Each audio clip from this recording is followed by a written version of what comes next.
Good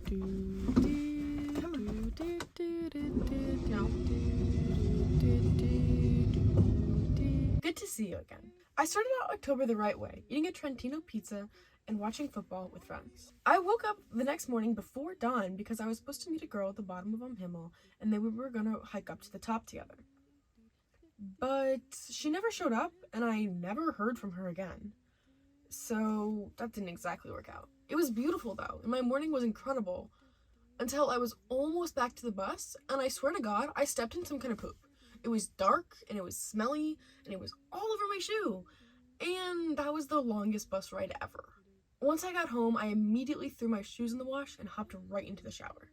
My day did improve immensely though, because my friends took me on their grocery run. What did you buy at Villa? A sack of potatoes. How big? Dinner for a month.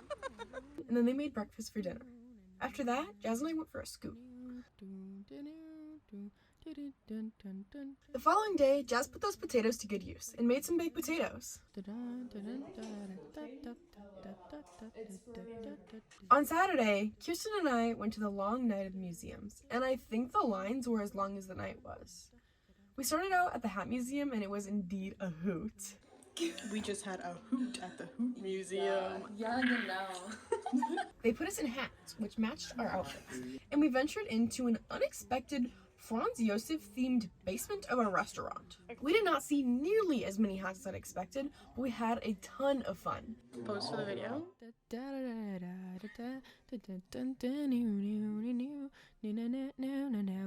Then we hopped into a massive line for the asylum where we waited for over an hour.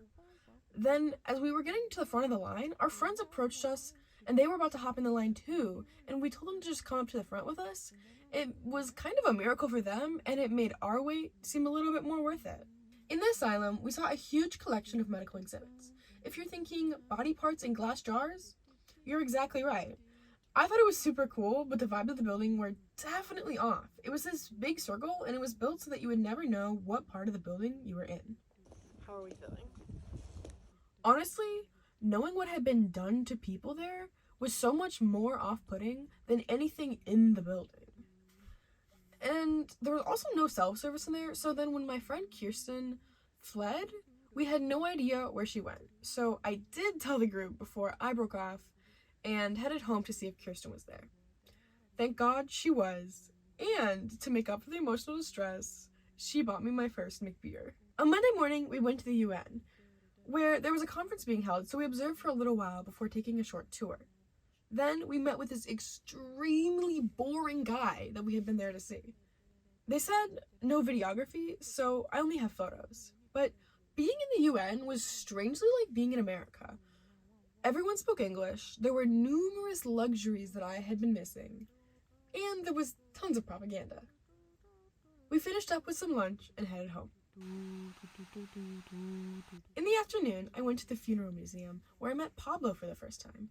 Things were a little awkward between us at first, but pretty soon our conversation carried itself as if we'd never not known each other. And I trusted him so much on that very first day that I met him that I showed him my driver's license and my passport, so he definitely knows what DJ stands for. But, if he stole my identity, I don't know about it yet. Kirsten and I went out the following night because we were told that Tequila Tuesday would be banging. It was not, but based on my October playlist, I partied hard anyway. Don't be a stranger. Oh, I hope I hit record!